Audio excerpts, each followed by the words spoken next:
और महाराष्ट्र से इस वक्त बड़ी खबर सामने आ रही है और बड़ी खबर यह है कि मंत्री धनंजय मुंडे ने इस्तीफा दे दिया है। मर्डर केस में लगातार नाम सामने आ रहे थे, यानी कि मर्डर केस में करीबी का नाम आने के बाद इस्तीफा दिया गया है। सीएम फडणवीस ने इस्तीफा स्वीकार भी कर लिया है। कई दिनों से खबर सामने आ रही थी, विपक्ष लगातार हमलावर था और इसके बाद आज इस्तीफे की खबर सामने आ रही है। दरअसल मुख्यमंत्री के निर्देश के बाद इस्तीफा दिया गया है। तो एक मर्डर केस में करीबी का नाम सामने आया और इसके बाद इस्तीफा आज धनंजय मुंडे का। महाराष्ट्र के मंत्री श्री धनंजय मुंडे, इन्होंने अपने पद का इस्तीफा मुझे सौंपा। मैंने ये इस्तीफा स्वीकृत किया है और अगली कार्रवाई के लिए मैंने ये इस्तीफा राज्यपाल जी के पास भेज दिया है। तो आप सुन रहे थे महाराष्ट्र के मुख्यमंत्री देवेंद्र फडणवीस को, जिनका कहना है कि उन्होंने इस्तीफा स्वीकार कर लिया है।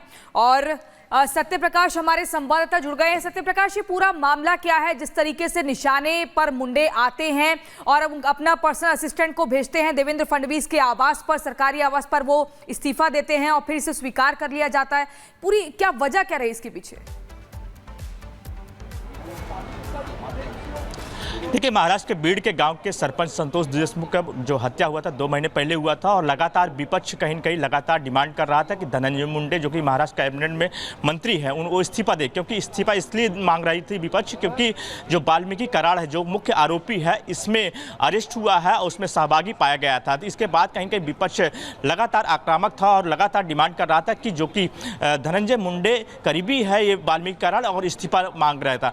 फिलहाल आज सुबह ही धनंजय मुंडे ने अपने पीए के जरिए इस्तीफा महाराष्ट्र के मुख्यमंत्री के पास भेजा और महाराष्ट्र मुख्यमंत्री ने धनंजय मुंडे का इस्तीफा स्वीकार कर लिया है और राज्यपाल के पास भेजा है। लेकिन जिस तरह से महाराष्ट्र में इस मुद्दे को लेकर हंगामा चलता रहा, लगभग 2 महीने से इस मुद्दे को लेकर जगह जगह महाराष्ट्र में प्रोटेस्ट होता रहा और लगातार ये डिमांड किया जा रहा था कि जो महाराष्ट्र कैबिनेट मंत्री धनंजय मुंडे इस्तीफा दे, क्योंकि जिस तरह से वाल्मीकि कराड़ काफ़ी करीबी थे और काफ़ी आसपास उनके साथ रहते थे। तो कहीं न कहीं लगातार इसी को लेकर विपक्ष कहीं न कहीं घेर रही थी सरकार को। आखिरकार आज धनंजय मुंडे को इस्तीफा देना पड़ा और वो अपने इस्तीफा दे दिए हैं। महाराष्ट्र के मुख्यमंत्री ने कहा है कि इस्तीफे को हम राज्यपाल के पास भेजे हैं। जी बिल्कुल, बहुत शुक्रिया आपका महत्वपूर्ण जानकारी देने के लिए। तो इस्तीफे को राज्यपाल के पास अब भेजा जाएगा और